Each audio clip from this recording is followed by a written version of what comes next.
ሰላም ጤና ይስጥልን ውድ የቻናላችን ተከታታዮች የፕሮግራማችን ቤተሰቦች፣ ይህ አብዲራዋ ቲዩብ ነው።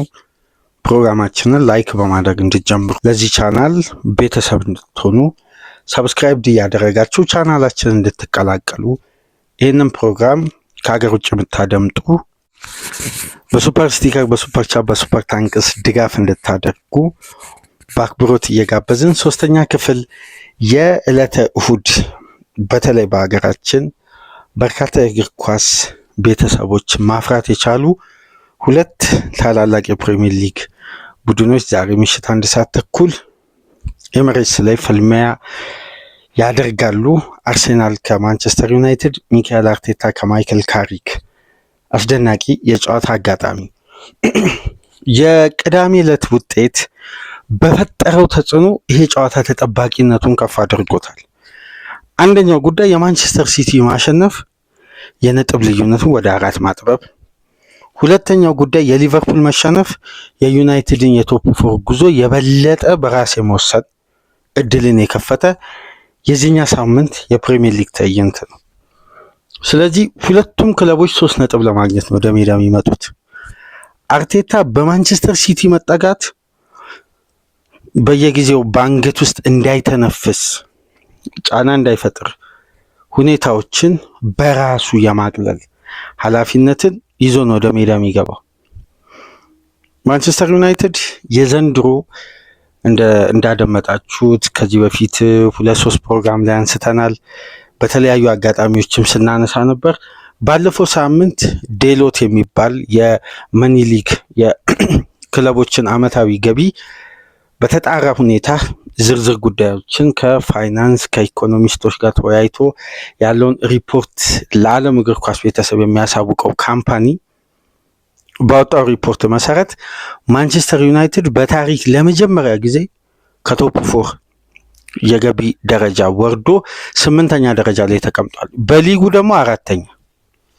ይሄ በታሪክ ለመጀመሪያ ጊዜ በ29 ዓመት የዴሎት አናሊቲክ እና እያንዳንዱ ጉዳዮችን ከየክለቡ በሚያገኘው መረጃ ይፋ ባደረገው መሰረት ይሄ ካምፓኒ እንዳሳወቀው ከሆነ በ29 ዓመት ውስጥ ማንቸስተር ዩናይትድ ለመጀመሪያ ጊዜ ነው ማድሪድ፣ ባርሳ፣ ማድሪድ፣ ማንቸስተር ማድሪድ በሚል እዚህ ቀደም በተደጋጋሚ የምናውቀው የክለቦች አመታዊ ገቢ ላይ ሊቨርፑል በልጦታል በአንደኝነት ከፍተኛ ገቢ በዘንድሮ በ2024-25 ያለፈው አመት ገቢ በማስገኘት፣ ሁለተኛ ማንቸስተር ሲቲ፣ ከዛም በኋላ አርሴናል፣ ከዛም በኋላ ማንቸስተር ነው። ይሄ ለዩናይትዶች በጎ ዜና አይደለም። ምክንያቱም የተጠናቀቀው የውድድር አመት ከቴሌቪዥን ሽያጭ ከሜዳ ገቢ እንዲያጡ ያደረገው የዩሮፒያን ናይት ማጣት፣ ይሄ በዩኤፋ ሻምፒየንስ ሊግ የክለቡ ገቢ በአመቱ መጨረሻ ደግሞ በዩሮፓ ሊግ ፍጻሜ ሽንፈት አስተናግደው የዩሮፒያን ኮምፒቲሽን ማጣታቸው ነው። ይሄን ገቢ በድጋሚ ጀነሬት ለማድረግ የዩሮፒያን ፉትቦልን ማረጋገጥ መቻል አለባቸው፣ በተለይ በሻምፒየንስ ሊግ። ስለዚህ አሁን ቶፕ 4 ለመግባት በሚደረገው ትንቅንቅ ላይ ይሄ ጨዋታ አንድ አጋጣሚ ነው። ሁለተኛ ሌላ ነጥብ ላንሳላችሁ። ያለፈው ሳምንት በዋንጫ ፉክክሩ ላይ ለሚካኤል አርቴታ አርሴናል አድቫንቴጅ የፈጠረ ቡድን ነበር ማንቸስተር ዩናይትድ። በደርቢው አሳማኝ የሆነ ድል ሲቲን በማሸነፍ የአርቴታ ቡድን ግን ያልተጠበቀ ውጤት ከኖቲንግሃም ፎረስት ጋር የበለጠ ሪላክስ አድርጎ ጨዋታው ላይ ያለው ትኩረት በዛ ደረጃ ውጥረቱ ሳይከተው ሶስተኛ ሳምንት አድቫንቴጅ ሳይጠቀም አለፈ። ታዲያ አሁን ይሄኛው ሳምንት በምን አይነት መልኩ ሊጠበቅ ይችላል? አሁን በፕሪሚየር ሊግ የምናስተውለው አንድ አይነት ባህሪ አለ። ከዚህ በፊት በተደጋጋሚ ያየ ነው። አርሴናል በሊጉ መሪ እንዲሆን ካስቻሏቸው ምክንያቶች መካከል አርሴናሎችን የሌሎችን ቡድኖች ሳይሆን የራሱን የቡድን ቅርጽ ይዞ በሌላው ማሸነፍ የሚያሸንፍ ሳይሆን የራሱን የማሸነፊያ መንገድ አስቀጥሎ ነው እዚህ ደረጃ ላይ የተቀመጠው። ነገር ግን ከዚህ በፊት የአርቴታ አርሴናል የሊጉ መሪ ሲጥል እየተከተለ የሚጥለው፣ ሲያሸንፍ የሚያሸንፈው አድቫንቴጅን የማይጠቀም ቡድን ነበር። ለምሳሌ በተጠናቀቀ የውድድር ዓመት ከሊቨርፑል ጋር ኮምፒት አድርገው በዛ ደረጃ ያልተጓዘበት የዴብዝ ችግር፣ ብዙ ጉዳዮች አሉ። ግን ቀደም ብሎ ውጤቶችን እየሰማ አድቫንቴጅ አለመጠቀም ባህሪ ነበር። ያለፉትን ሁለት የፕሪሚየር ሊግ ጨዋታዎች ባዶ ለባዶ ቡድኑ ሲያጠናቅቅ በነዛ ሳምንቶች ሁሉ ሲቲ ተሸንፏልም ነጥብ ጥሏል። አርቴታ አልተጠቀመም። አሁን በሶስተኛ አጋጣሚ ደግሞ ማንቸስተር ሲቲ ትናንትና ወልቭስን 2-0 በሜዳው ያሸንፏል። አርቴታ ዛሬ የተለየ ፍላጎትና የማሸነፊያ መንገድ ይጠብቀዋል። የግድ ማሸነፍ ሊኖርበት የሚገባ ጨዋታ ነው። ለምን በዚህ ሳምንት ለምሳሌ ማንቸስተር ዩናይትድ ከዚህ ጨዋታ ነጥብ ቢወስድ የአርቴታ ቀጣይ ፊክስቸሮች ላይ የሚፈጠሩ ተደራራቢ ጨዋታ ጫናዎች አሉ። አንደኛው ጉዳይ የሁለት ተከታታይ ጨዋታ ላይ ቡድኑ ከግብ ጋር ያለው ቁርኝት በሊጉ ከሎው ብሎክ ቡድኖች ጋር የመቸገሩን በተለይ ኢንጌም ማኔጅመንት ላይ በደንብ ጌሙን ኮንትሮል ከሚያደርጉ ቡድኖች ጋር ሪያክት ለማድረግ የተቸገረበትን መንገድ በኢንተር ሚላን ጨዋታ የበለጠ ፍሉድ ሆኖ በካራክተር አሸንፏል። አስደናቂ የጨዋታ ብልጫም ወስዶ ግን የማንቸስተር ዩናይትድ ጨዋታ አሁን ለምሳሌ የአንድ ቡድን የአምስት ተከታታይ ጨዋታ ስታቲክስ፣ የአምስት ተከታታይ ጨዋታ የቡድን ባህሪ፣ የአምስት ተከታታይ ጨዋታ ያስመዘገበው ውጤትና ከፍና ዝቅ የሚሉ ብቃቶች በክለቦች ዳታ አናላይዝ ይደረግና ጌም አናላይዝ ተደርጎ በቪዲዮ መልክ የዛን ቡድን እንቅስቃሴ ተመልክተው የራሳቸውን አፕሮች ያዘጋጃሉ ክለቦች። የካሪክ ቡድን ፔፕን ካሸነፈበት ምክንያቶች መካከል አንደኛ በየትኛው መንገድ በየትኛው ቅኝት ነው ሲቲ ኤክስፔክት አድርጎ ካሪክ የሚጠብቀው ግልጽ አይደለም። ለምን አሰልጣኙ የ3 ቀናት ቆይታ ነው የነበረው።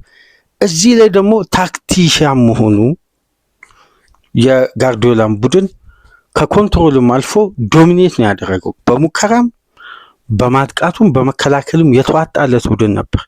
ስለዚህ አርቴታ ዛሬ በጥንቃቄ ውስጥ ያለ ማጥቃትን ከመረጠ የሲቲ አይነት አደጋ ሊጋለጥበት ነው። ነቅሎ ወጥቶ የሚያጠቃ ከሆነ ደግሞ ይሄ ስፔሶችን ኤክስፕሎት የሚያደርጉ የነ ሜኑና ካሰሚሮ ፓሶች ላይ ከፍተኛ ጥንቃቄ የሚፈልግ ጌም ነው። በነገራችን ላይ ይሄ ጨዋታ ኮምፓክት እንዳይሆን የሚያደርጉ በርካታ ምክንያቶች አሉ። አሁን አርቴታ ተከላክሎ ወይም በጥንቃቄ ውስጥ ያለን ማጥቃት እንዳይመርጥ የሚያደርጉ በርካታ ምክንያቶች አሉ። ለምሳሌ ማንቸስተር እንደ ቡድን ይዞ ሊመጣ የሚችለው አፕሮች የሲቲ አይነት ሊሆን አይችልም። ምክንያቱም የኦልድ ትራፎርድ ነው፣ ማንቸስተር ደርቢ ነው፣ የካሪክ መምጣት አለ፣ መነቃቃት አለ። ይሄ ደግሞ ኢንጌም ማኔጅመንቱ እንደ ፔፕ ቡድን ባልተሟላ ካራክተር አይደለም የሚመጣው፣ በተሟላ ካራክተር ነው። በተለይ ደግሞ ቤስት ዲፌንስ ባለበት ቡድን ውስጥ ለማጥቃት የሚደረገው ጥራት ያለው እንቅስቃሴ ካለፈው ሳምንት በላቀ ደረጃ፣ ለመከላከል ያለው ደግሞ ጥንካሬ ካለፈው ሳምንት የበለጠ። ስለዚህ ሁለቱን ጉዳዮች ካሪክም እዚህ ጋር ሚዛናዊ ማድረግ አለበት። ለአርቴታ ግን ታክቲካል ፍሉዲቲ የመጀመሪያ 25 ደቂቃ ጌሙን የማንበብ አስገዳጅ የሆነ ሁኔታ ይፈጥርበታል። ለምሳሌ የተጫዋች አጠቃቀም፣ የጨዋታ ፕላን፣ የተለያዩ ተለዋዋጭ ባህሪዎችን በሜዳ ውስጥ ልናይ እንችላለን። በነገራችን ላይ ከኢንቨርትድ ፉልባክ እስከ ዳይሬክት አታክ ድረስ ከተከላካይ ጀርባ የሚጣሉ ኳሶች እስከ የጋራ የሽግግር እንቅስቃሴዎችን ጭምር። ይሄ ጨዋታ ምናልባት ሁለተኛ 45 በተጋጋለ ስሜት የምናይ ይመስለኛል ከመጀመሪያ 45 ይልቅ። ለምን የሁለቱ ቡድኖች የየራሳቸውን ሪትም የሚናበቡበት 45 ሆኖ ሰከንድ ሃፍ የተገኘውን አጋጣሚ ለመግደል የሚደረግ ጥረት የጨዋታውን ልዩነት የሚፈጥር ይመስለኛል። ለማንኛውም ግን የዛሬው ጨዋታ ከብዙ መመዘኛ ስንመለከት በቅርብ ዓመት በዘመናዊ እግር ኳስ ውስጥ ሁለት ጂኒየስ ሲሆኑ ረቂቅ እግር ኳስ የሚጫወቱ አሰልጣኞች ያሰለጠኗቸው በሁለት ምርጥ የፕሪሚየር ሊጉ የምንጊዜም አሰልጣኞች ስር የሰለጠኑ ሁለት ታክቲሻን አማካዮች ዛሬ በተቃራኒው የተጫወቱበትን ክለብ በኃላፊነት ተረክበው በአሰልጣኝነት ያን ግርማ ሞገስ፣ ያን ዝና፣ ያን ታሪካዊ ድሎችን ያሳኩ ምርጥ ሁለት የፕሪሚየር ሊጉ አሰልጣኞችን ዛሬ በእነሱ ታሪክ ደረጃ የራሳቸውን ስም ለመጻፍ እንግዲህ አንደኛው ትልቁ ምዕራፍ የሚሆነው በዚህ ጨዋታ የሚገኘው ድል ነው። ማንቸስተር ያለፉትን 6 ጨዋታው ውስጥ አርሴናልን ለማሸነፍ አልቻለም። በ5 ሲሸነፍ በአንዱ አቻ መለያየት ችለዋል። እስቲ አንዳንድ ነጥቦችን ከቡድኖች ወቅታዊ ሁኔታ መነሻ በማድረግ አንዳንድ ሁኔታዎችን እንመልከት። በተለይ እስቲ የማይክል ካሪክ ማንቸስተር ዩናይትድ በአንዳንድ ቁጥሮች ላይ እስቲ ስላላቸው ሁኔታና በሩበን አሞሪም እየሰለጠኑ ያስመዘገቡ ጉዳይና ከሩበን አሞሪም በኋላ የተደረጉ 2 የፕሪሚየር ሊግ ጨዋታዎች ላይ ያለው የማንቸስተር ዩናይትድ ባህሪ እንዴት ተመለከታችሁት? አንዳንድ ቁጥሮች ለማመንም ይከብዳል። ማንቸስተር ዩናይትድ በዚህ ደረጃ 2 ጨዋታ ላይ ለመደምደም ሳይሆን እንዲህ አይነት መሻሻል አሳይቷል ወይ ሊያስብል የሚችል አስደናቂ ቁጥሮች ተመዝግበዋል። ለምሳሌ በፕሪሚየር ሊጉ 3ኛ ክለብ ነው ማንቸስተር 38 ግብ በማስቆጠር ከአርሴናል እና ከሲቲ በመቀጠል ሲቲ 45 አርሴናል 40። በሊጉ 2ኛ ነው በኤክስጂ 40.6 ኤክስጂ ክሬት በማድረግ። በሊጉ ደግሞ 1ኛ ነው በሙከራ 362 ሙከራ። በሊጉ እንዲሁም 1ኛ ነው ኢላማውን በጠበቀ ሙከራ 126። ማንቸስተር ዩናይትድን በእነዚህ ቁጥሮች ማመዘኛ ካስቀመጥን ቤስት አታክ ነው ማለት ነው።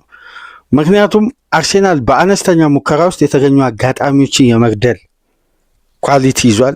ግን ማጥቃትን በተሟላ ሁኔታ ሂደትን በመፈጸም ካየን ደግሞ ኤክስጂውን፣ ሙከራውን፣ ኢላማውን የጠበቀ ሙከራ ከጨዋታ ጨዋታ ስንመለከት ማንቸስተር ዩናይትድ የበለጠ የዘንድሮ ሲዝን ላይ አትራክቲቭ የሆነ ማጥቃት አለው ቡድኑ በሜዳውም ከሜዳውም ውጭ። እንደውም እስከ 20ኛ 19ኛ ሳምንት ድረስ ነበር በኤክስጂ ሲበልጥ የነበረው። ከዛም በኋላ ነው ኤክስጂዎች በሌሎች ክለቦች የተመዘገቡ ዩናይትድን የበለጡት። ነገር ግን እስቲ ይሄ ስሞል ሳምፕል ሳይዝ እንውሰድና የ2 ጨዋታ እድሜ ከሩበን አሞሪም በኋላ ማንቸስተር ዩናይትድ ለምሳሌ በሙከራ በኩል በተፈጠሩ ኤክስጂዎች ውስጥ ማንቸስተር ዩናይትድ 4.81 ኤክስጂዎችን ክሬት ማድረግ ችሏል። በ2 ጨዋታ በበርንሌይ እና በማንቸስተር ደርቢ። በሙከራ በኩል 41 ሙከራ አድርጓል በ2 ጨዋታ። ከ41 ሙከራ ውስጥ 17ቱ ኢላማቸውን የጠበቁ ናቸው። 7ቱ በማንቸስተር፣ 10ሩ በበርንሌይ። ይሄ ኤክስጂ ደግሞ ባስቆጠሩት ግብ ዲፍረንስ ስናይ 4.12 ነው። ያስቆጠሩት ግብ ስንት ነው? 4 ድህረ አሞሪም በኋላ። በሙከራ በኩል ደግሞ ያለው ልዩነት ካየን ደግሞ 27 ልዩነት አለው። 27 የሙከራ። ስለዚህ ማንቸስተር ዩናይትድ ማጥቃቱ ላይ የተሻሻለበትን ስታት ያለፉትን ጨዋታዎች ላይ እንመለከታለን።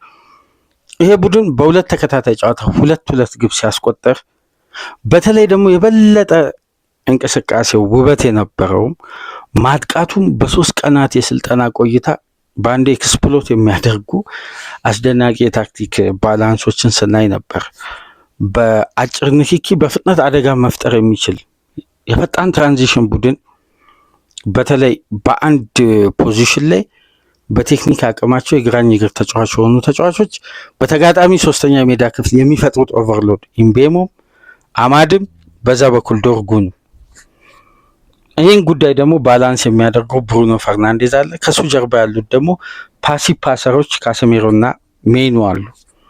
ስለዚህ ሜዳውን ኦርጋናይዝድ ለማድረግ ቴክኒክን አስቀድሞ ነው ከዛም በኋላ ወደ ታክቲክ የሚሄደው። ለዚህ ነው የካሪክ የጨዋታ አቀራረብ ለተጋጣሚ የማይጠበቅ ነው ስንል የነበረው ካለፉት ጊዜያት አንጻር። ነገር ግን እስቲ ወደ አርሴናል ደግሞ እንምጣ። የሊጉ ቤስት ዲፌንስ 14 ግብ ብቻ ነው የተቆጠረበት።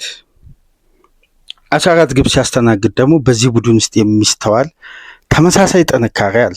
ለምሳሌ ዊሊያም ሳሊባ የአርሴናል ተጫዋች ከሆነበት ጊዜ አንስቶ በፕሪሚየር ሊጉ የቋሚነትን ቦታ ማግኘት ከጀመረበት ጊዜ አንስቶ 118 ጨዋታዎች ላይ ዊሊያም ሳሊባ በሜዳ ውስጥ በተገኘበት ወቅት አርሴናል 90 ጎሎችን ብቻ ነው ያስተናገደው። ይሄ ማለት ዊሊያም ሳሊባ ለ118 ጌም የፈጀበት ደቂቃ ከ10,000 በላይ ደቂቃዎች ነው። ከ10,000 ደቂቃ በላይ ደግሞ በአንድ ጠንካራ ቡድን ውስጥ ኮንሲስተንሲ ማሳየት አንደኛ የተጫዋች ኳሊቲ ነው የምንመለከተው። በሁለተኛ ደረጃ ደግሞ የዛ ተጫዋች የመከላከል ካራክተርን ነው የምናደንቀው። ነገር ግን እዚህ ጋር አንድ የተለየ ስታት የምንመለከተው ለ118 የፕሪሚየር ሊግ ጨዋታ ላይ በሜዳው ሳሊባ ተገኝቶ አርሴናል 90 ግቦችን ብቻ ሲያስተናግድ ይሄ ተጫዋች በጨዋታ ላይ ሲገኝ አርሴናል ግብ የማስተናገድ ቻንሱ ከአንድ ጨዋታ በላይ ነው። በአንድ ጨዋታ ብቻ ግብ ሊያስተናግድ ይችላል። ይሄ ማለት በደቂቃ ሲሰላ አርሴናል አንድ ግብ ለማስተናገድ 118 ደቂቃዎችን ይፈጅበታል በአማካይ ማለት ነው፣ ሳሊባ ሜዳ ውስጥ ካለ። ይሄ ማለት ከአንድ ጨዋታ በላይ ይቅርታ 115 ደቂቃ ብቻ የሚፈጅበት 115 ደቂቃ ውስጥ ነው አንድ ግብ ሲያስተናግድ የነበረው አርሴናል። ለአንድ ግብ ከአንድ ጨዋታ በላይ እድሜ ይፈልጋል ማለት ነው አርሴናል ለአንድ ቡድን ግብ ለማስቆጠር። ይሄ ዊሊያም ሳሊባ ሜዳ ውስጥ ሲኖር ነው። በአርሴናል እግር ኳስ ታሪክ ውስጥ ተይዞ የነበረው ትልቁ ሪከርድ በቶኒ አደምስ ሜዳ ውስጥ እያለ አርሴናል በአማካይ በደቂቃ 118 ደቂቃ ውስጥ ነው አንድ ግብ የሚያስተናግደው። ከዛም በኋላ በተሻሻለ ሪከርድ የምንጊዜም የአርሴናል አሁን ላይ በቅርብ ሳምንት በደንብ ሶሻል ሚዲያ ላይ ኤክስ ላይ ኢንስታግራም ላይ የሆኑ የሚዘዋወሩ ቪዲዮዎችን አይታችሁ ከሆነ ቤስት ዲፌንስ ይሉና ከጋብርኤል ይልቅ ሳሊባን እያመጡ አሁን ማነጻጸር ጀምረዋል። ለዚህ ዋነኛው መመዘኛ በነገራችን ላይ በቅርቡ የተለቀቀው ይሄ ቁጥር ነው። ቶኒ አደምስ በሜዳ ውስጥ እያለ ነበር የአርሴናል ቤስት ኤቨር ዲፌንስ ተብሎ ሲደነቅ የነበረው። በ118 ደቂቃ ውስጥ ነው አርሴናል እንደ ቡድን አንድ ግብ የሚያስተናግደው። ነገር ግን ዊሊያም ሳሊባ በተጫወተበት 118 ጨዋታዎች ውስጥ በእነዚህ ጨዋታዎች ውስጥ አርሴናል ያስተናገደው የግብ መጠን 90 ነው። አንድ ግብ ለማስተናገድ በአማካይ 115 ደቂቃ ነው አርሴናል አንድ ግብ የሚያስተናግደው። ይሄ ስታት በአጠቃላይ ደግሞ በፕሪሚየር ሊጉ ላለፉት ዓመታት በተደረገ ጠንካራ የቡድን ስትራቴጂ ውስጥ የዊሊያም ሳሊባ የላቀ የሜዳ ውስጥ አስተዋጽኦ ነው። ስለዚህ እንደ ቡድን የሁለቱን ካራክተር ስናይ ሪያክት ለማድረግ ባላቸው ጥንካሬ ላይ የበለጠ እየተዋሃዱ እየተብላሉ ሜዳ ውስጥ የሚያገኙትን አጋጣሚ ለመግደል የሚደረግ ጠንካራ ፉክክር ነው። እስቲ አንድ ጉዳይ እናንሳ። በፕሪሚየር ሊጉ ብሩኖ ፈርናንዴስ በ2020 ከፈረመበት ጊዜ አንስቶ በአርሴናል ቤት ማርቲን ኦዲጋርድ አለ፣ በማንቸስተር ዩናይትድ ቤት ብሩኖ ፈርናንዴስ አለ። ሁሌ የሚነሱ አንዳንድ ኳሊቲዎች አሉ። አርቴታ ትረስ ዘ ፕሮሰስ በሚለው የጨዋታ ሪትም ውስጥ ሀሰተኛ 9 ቁጥር ሲተገብር በነፃነት ስፔሶችን አግኝቶ የክሬቲቪቲ አቅሙን ሜዳ ውስጥ በማሳየት የሚታወቀው ማን ነው? ማርቲን ኦዲጋርድ ነው። ከአጥቂ ጋር ሲሆን ግን የበለጠው ኦቨርሎዱ ከፍ ይልና የተጫዋቹ ወርክ ሬት እና የፕሬሲንግ አቅም ከፍ ብሎ ለዛ የ9 ቁጥር ተጫዋች የማምረት ኃላፊነት ይኖርበታል። ያንን ተወጥቷል አልተወጣም ብዙ ጭቅጭቅ አለ። ሲስተማቲካል ነው፣ የተጫዋች ጥራት ነው፣ ብዙ ትንተናዎች ይሰጣሉ። ግን ብሩኖ ፈርናንዴዝ እስካሁን ድረስ ወደ ማንቸስተር ዩናይትድ ከመጣበት ጊዜ አንስቶ በርካታ አሰልጣኞችን ተመልክቷል። ግን ለምንድን ነው ኳሊቲ የዚህ ተጫዋች ማይወርዱ? ይሄ አንደኛው መመዘኛ ምንድን ነው? የተጫዋቹ ጥራት ነው። አንደኛ ኳሊቲው ነው። ሜዳ ውስጥ ያለውን ኃላፊነት የመወጣት እንደ ቡድን። አሁን ብሩኖ ፈርናንዴዝ ቴናግ ውስጥ ብሩኖ ፈርናንዴዝ ነው፣ ሶልሻየር ውስጥ ብሩኖ ፈርናንዴዝ ነው፣ አሞሪም ውስጥ የበለጠ እንደውም ጫና በዝቶበት በደብል ፒቮት እንዲጫወት ተደርጎ ወደኋላ እንዲያዘነብል ተደርጎ የክሬቲቪቲ አቅሙ ይቀንሳል ሲባል እንደውም ከፍ ብሎ የቡድኑ ከፍተኛ ግብ አስቆጣሪ ሆኖ ባጠናቀቀበት የተጠናቀቀው የውድድር ዓመት ውስጥ የነበረውን አስተዋጽኦ ስናይ በዚህ ቡድን ኳሊቲ ደረጃ ኃላፊነትን የመሸከም ጥንካሬ አለ። ስለዚህ ማርቲን ኦዲጋርድ ኳሊቲው እንዲሁም የሚፈለገው በአርሴናል ቤት በብሩኖ ደረጃ ነው። ስለዚህ የሁለቱ ተጫዋቾች በዛሬ ጨዋታ የሚያደርጉት እንቅስቃሴና ተጽዕኖ በጨዋታው ላይ 100% ልዩነት ይፈጥራል። በጥራት የሚፈጠሩ እድሎች፣ በጥራት የሚፈጠሩ ኳሊቲ ያላቸው ፓሶች ሁሉ በጨዋታው ገዳይ ይሆናሉ። እስቲ አንድ ቁጥር እዚህ ጋር እናንሳና ፕሮግራማችንን እናብቃ። ለምሳሌ ብሩኖ ፈርናንዴዝ ለብራያን ኢምቤሞ ያለፈው ሳምንት አሲስት አድርጓል። በፕሪሚየር ሊጉ ብሩኖ ፈርናንዴዝ ከ2020 ጃንዋሪ አንስቶ 67 ጎል ሲያስቆጥር 60 ግብ የሆኑ ኳሶችን አመቻችቶ በማቀበል አሁን በሊጉ ከሚገኙ ተጫዋቾች ከመሐመድ ሳላ ብቻ ነው በአሲስት የሚያንሰው። 60 ግብ የሆኑ ኳሶችን አመቻችቶ በማቀበል በሊጉ ከዛም ወቅት አንስቶ 600 ቻንሶችን ክሬት በማድረግ ማንም አያክለው። 122 ቢግ ቻንሶችንም ክሬት በማድረግ አንደኛ ነው። ማርቲን ኦዲጋርድ በአርሴናል ቤት በሚያሳየው የጨዋታ ፍሉዲቲ እና የጨዋታ እድገት በተለይ የትራንዚሽን ኳሶች ላይ የሚያደርጋቸው የመጨረሻ ተቾች በአርሴናል ማጥቃት ውስጥ የበለጠ ጥራታቸው የጎለበተ ይሄ የሜዳ ውስጥ የማይገኙ ስፔሶችን የሚፈጥር አማካይ ነው። ስለዚህ የሁለቱ ክሬቲቭ አማካዮች በዩናይትድ ማጥቃት በአርሴናል ቤስት ዲፌንስ የሊጉ መሆኑና በሊጉ አናት ላይ መቀመጥ እስቲ በተለያየ ባህሪ ውስጥ የሚገኙ ሁለት ቡድኖች በተለያየ የአሰልጣኞች አፕሮች ነገር ግን በእግር ኳስ ዘመናቸው አንድ አይነት ቦታ ላይ አንድ አይነት ኃላፊነት ከባዱን ጫና እየተሸከሙ ይህንንም ፊክስቸር ያለፉ ሁለት አሰልጣኞች ወጣት የአማካይ ክፍል ተጫዋች የነበሩ ታች ላይ በሚያደርጉት የታክቲክ ጦርነት የዛሬ ምሽቱን ጨዋታ እንግዲህ ምራቅ በሚያስወጥ የፉክክር ሂደት እንግዲህ የትኛው ቡድን ያሸንፋል? በነገራችን ላይ ይሄ የአንድ ቡድን የበላይነት የአንድ ቡድን መውረድ የማይስተዋልበት ጨዋታ ነው። ለምን መሰላችሁ? አርሴናል በተሟላ ስኳድ ነው በዚህ ጨዋታ የሚመጣው። የትኛውንም የጨዋታን ጊር ለመቀየር በቂ ጥይት አለው ቤንች ላይ። ማንቸስተር ዩናይትድ ደግሞ ከአርሴናል የተሻለ አድቫንቴጅ ቢኖረው ደግሞ ሚድዊክ ጨዋታ አልነበረው። በቂ የሪከቨሪ ጊዜና የመዘጋጃ ጊዜ አግኝቷል ከደርቢው ጨዋታ በኋላ። እስቲ እነዚህ ሁለት ጉዳዮች ተመልከቱ። አርሴናል ያለፈው ሳምንት ኢንተር ሚላን ያሸነፈውን ስብስብ በኃይል በጉልበት በጥራት አሳድጎ ለመምጣት በቂ አማራጭ ሲይዝ፣ ዩናይትድ ደግሞ የበለጠ ተዘጋጅቶ የአርሴናልን የኖቲንግሃም ጨዋታ ከዛም በኋላ የኢንተርን ካራክተር በዩኤፋ ቻምፒየንስ ሊግ ከሁለት የተለያዩ ቡድኖች ጋር በሁለት የተለያየ ውድድር ላይ የተለያየ ስታንዳርድን ከተመለከተ በኋላ ለራሱ የሚዘጋጅበት ጊዜ አግኝቷል። ስለዚህ የዛሬው ጨዋታ ይሄ አሰልቺ የሆነ ፉክክር፣ ሙከራ የጠፋበት ጥብቅ የሆነ እንደዚህ አይነት እግር ኳስ አንጠብቅም። ከ6 7 8 ደቂቃዎች አንስቶ ግብ ልንመለከት እንችላለን። ፉክክሩ ግን በየትኛው መመዘኛ ይሁን በሀገራችን ባላቸው ድጋፍ በመላው ዓለም ደግሞ በፈጠሩት የደጋፊም የተጫዋቾችም አሁን ላይ ካሳዩት ተነሳሽነትና ዩናይትድ ከአሞሪም በኋላ ደርቢ ላይ ያስመዘገበው ድል አርሴናል በአርቴታ ውስጥ የዘንድሮ ሲዝን ያለ ዋንጫ እርም ብሏል። ሲሪየስ ሆኗል ዘንድሮ።